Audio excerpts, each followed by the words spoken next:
जय हिंद दोस्तों। आशा करते हैं आप सभी स्वस्थ और मस्त होंगे और आप सभी को आपके अपने यूट्यूब चैनल समर्पण विद्यापीठ में तहे दिल से स्वागत है। जी हाँ दोस्तों, आज हम लोग कक्षा 12वीं का काव्य खंड का 9वां अध्याय अध्ययन करने जा रहे हैं, जिसका शीर्षक है अधिनायक। लेकिन उससे पूर्व हम लोग रघुवीर सहाय जी का जो जीवन शैली है, उनका जीवन यात्रा कैसा था, जो कि आज भी हम लोग पढ़ रहे हैं, और इनका हिंदी साहित्य में क्या भूमिका है उनको भी हम लोग उसका भी हम लोग जानने का प्रयत्न करेंगे। मैं उम्मीद करता हूँ आप सभी को दिखाई स्पष्ट दे रहा होगा। चलिए भैया, देखिए, जन्म रघुवीर सहाय जी का हुआ है 9 दिसंबर 1929 में। निधन हुआ है 30 दिसंबर 1990 में। जन्म स्थान लखनऊ उत्तर प्रदेश हुआ था। पिता हरदेव सहाय जो कि एक शिक्षक थे। शिक्षा एमए अंग्रेजी से एमए किए हुए हैं, लखनऊ विश्वविद्यालय लखनऊ से। विशेष अभिरुचि संगीत सुनना और फिल्में देखना। गतिविधि अपनी और समकालीन कविता के वाचन के लिए कौमुदी नामक कविता केंद्र की स्थापना और संचालन। सम्मान लोग भूल गए हैं के लिए साहित्य अकादमी पुरस्कार। लोग भूल गए हैं उसके लिए इनको साहित्य अकादमी पुरस्कार से नवाजा गया। वृत्ति इनकी है पत्रकारिता। नवजीवन लखनऊ से आरंभ, फिर समाचार विभाग आकाशवाणी नई दिल्ली और फिर नवभारत टाइम्स नई दिल्ली में विशेष संवाददाता। 1979 से लेकर 1982 तक दिनमान समाचार साप्ताहिक नई दिल्ली के प्रधान संपादक, भारतीय प्रेस परिषद के सदस्य भी रहे। कृतियां कविता दूसरा शतक में एक कवि के रूप में शामिल है। सीढ़ियां पूरे धूप में, आत्महत्या के विरुद्ध, हंसो हंसो जल्दी हंसो, लोग भूल गए हैं इसके लिए, लोग भूल गए हैं इसके लिए इनको साहित्य अकादमी पुरस्कार से नवाजा गया। ये थोड़ा ध्यान रखिएगा। कुछ पते कुछ चिट्ठियाँ, कहानियाँ, सीढ़ियों पर धूप में, रास्ता इधर से है, जो आदमी हम बना रहे हैं। निबंध, सीढ़ियों पर धूप में, दिल्ली मेरा परदेश। लिखने का कारण, उबे हुए सुखी वे और नहीं होंगे जो मारे जाएंगे, यथास्थिति नहीं। इसके अतिरिक्त अनुवाद कार्य, समझे ना, इसके अतिरिक्त अनुवाद कार्य भी संपूर्ण रचना वाली 6 खंडों में राजकमल प्रकाशन नई दिल्ली से प्रकाशित। अब देखिए भैया, अब पढ़ा जाए। स्वतंत्रता के बाद की भारत की बहुदलीय संसदीय राजनीति तथा एक पिछड़े सामंती सामाजिक ढांचे में लोकतांत्रिक व्यवस्था की प्रतिष्ठा और विकास के सामाजिक राजनीतिक परिवेश में रघुवीर सहाय का रचनाकर्म और पत्रकारिता अपना रूपाकार ग्रहण करते हैं। रघुवीर सहाय 20वीं सदी के उत्तरार्ध के एक प्रमुख एवं महत्वपूर्ण कवि तथा पत्रकार हैं, जिनके रचनाक्रम और पत्रकारिता का आगे की पीढ़ियों पर सकारात्मक प्रभाव पड़ा। उन्होंने कहानियाँ भी लिखी है और वे अनेक कारणों से बहुमूल्य मानी जाती है। इसके अतिरिक्त रघुवीर सहाय ने विश्व साहित्य से अनेक कृतियाँ का, विशेष रूप से नाट्य तथा कथा तथा आदि विद्याओं की कृतियाँ का हिंदी में अनुवाद भी किया है, जो उनके रचनाक्रम का ही एक अनिवार्य अंग है। रघुवीर सहाय 6ठे दशक के प्रारंभ में ही अज्ञेय द्वारा संपादित प्रयोगवादी संकलन दूसरा शतक में एक कवि के रूप में सामने आए थे।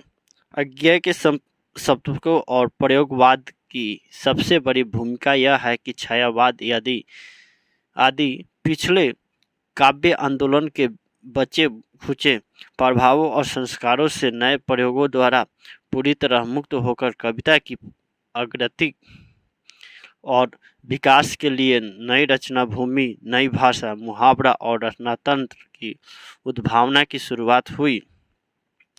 शतकों और प्रयोगवाद के द्वारा वास्तविक अर्थों में संवेद रूप से नई कविता की पीठिका रची जा सकी तथा नए साहित्य चिंतन और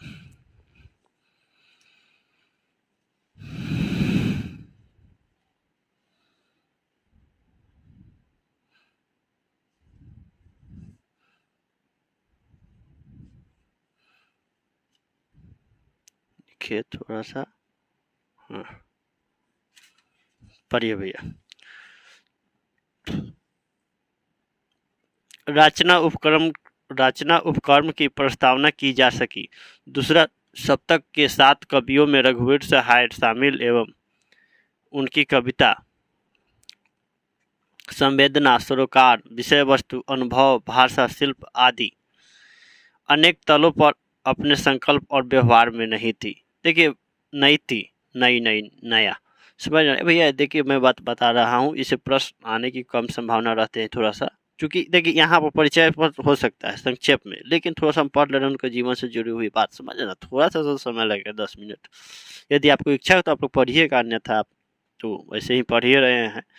यहाँ मेन यहाँ तक ही था, मतलब इनका जो कृतियाँ तक ही था। उनकी विशिष्ट मनोरचना और व्यक्तित्व की अभिव्यक्ति कहानियों और उनकी पत्रकारिता में भी हुई। एक नया क्षितिज खुल पड़ा। निश्चय ही इस बड़ी युगांतरकारी घटना में अनेक कवियों रचनाकारों की भूमिका थी। यह एक सामूहिक प्रयत्न था, पर इस सामूहिक प्रयत्न में रघुवीर सहाय बिना अगल बगल झांके अपनी समुचित क्षमता और ईमानदार संलग्नता के साथ जुटे रहे। यह सिलसिला आगे तक चलता रहा और लगभग उनके रचना दर्शन का अंग बन गया। रघुवीर सहाय की कविता ऊपर कथित अपने परिवेश से उलझकर और उसके प्रति अनुभूत सच्चाई की साहसपूर्ण प्रतिक्रिया व्यक्त करते हुए ही अपना औचित्य और सार्थकता हासिल करती है।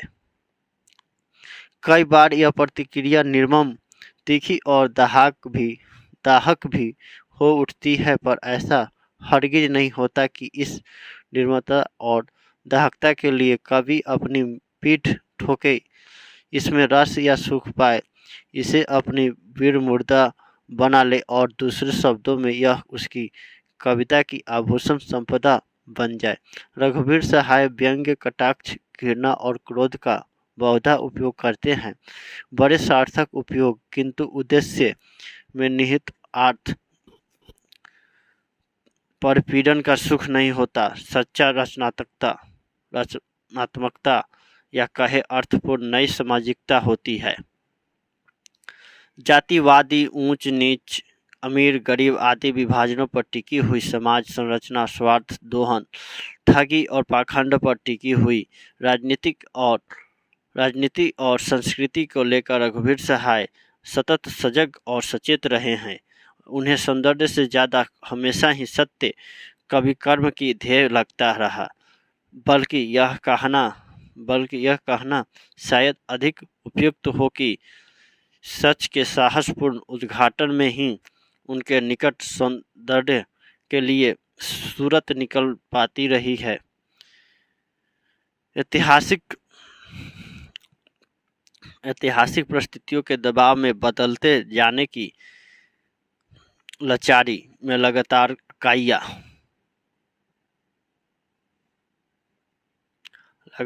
काया और धूर्त बनते जाते समाज के समानांतर रघुवीर सहाय को अपनी कविता की जमीन, पैंतरे और चरित्र बार बार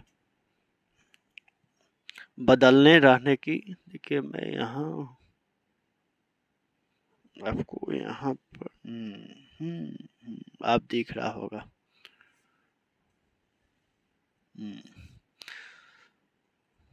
बदलते रहने पड़े और यही कवि की रचना यात्रा रही, समझे ना। कभी थकने न देने वाली, हमेशा चौकस। यहाँ प्रस्तुत कविता उनके संग्रह आत्महत्या के विरुद्ध से ली गई है और एक व्यंग्य कविता है, ऐसी व्यंग्य कविता जिसमें हास्य नहीं, आज़ादी के बाद के सत्ताधारी वर्ग के प्रति रोषपूर्ण तिक्त कटाक्ष है। राष्ट्रीय गान में निहित अधिनायक शब्द को लेकर एक व्यंग्यात्मक कटाक्ष है। आज़ादी हासिल होने के इतने वर्षों के बाद भी आम आदमी की हालत में कोई बदलाव नहीं आया। कविता में हर हर हर चढ़ना इसी आम आदमी का प्रतिनिधि है। वह एक स्कूल जाने वाला बदहाल गरीब लड़का है जो अपनी आर्थिक सामाजिक हालत के विपरीत और औपचारिकतावश सरकारी स्कूल में पढ़ता है। राष्ट्रीय त्यौहार के दिन झंडा फहराए जाने के जल से वह फटा सूचना पहने वही राष्ट्रगान दोहराता है जिसमें इस लोकतांत्रिक व्यवस्था में भी न जाने किस अधिनायक का गुण किया गया है। सत्ताधारी वर्ग बदले हुए जनतांत्रिक संविधान से चलती इस व्यवस्था में भी राजसी ठाठ बाट वाले भड़कीले रोब दाव के साथ इस जलसे में शिरकत कर अपना गुणगान अधिनायक के रूप में करवाया जा रहा है। कविता में निहितार्थ ध्वनि यह है मानो इस सत्ताधारी वर्ग की प्रचंड लालसा हो सचमुच अधिनायक अर्थात तानाशाह बनने की। तब इसमें क्या कहते रघुवर सहाय क्या कहते, समाज में रहते हुए मैं दाढ़ी बढ़ाकर नहीं घूमता, कपड़े इस तरह नहीं पहनता कि लोग कह उठे वह देखो कभी आया, और बात इस तरह से नहीं करता कि लोग परे हटकर अदब से बैठे, पर बात इस तरह जरूर करता हूँ कि सिर्फ वे ही लोग दोबारा मिलना चाहे जो निर्भय हैं और बिना आकरण आदर दिखाए या अकारण आदर मांगे दोबारा मिल सकते हैं। तो ये अपनी तस्वीर के बारे में रघुवीर सहाय जी लिखते हैं। तो अब हम लोग अधिनायक पढ़ेंगे जो कि दूसरे क्लास में मिलते हैं अगले क्लास में। तब तक मुझे इजाज़त दीजिए। जय हिंद, जय भारत।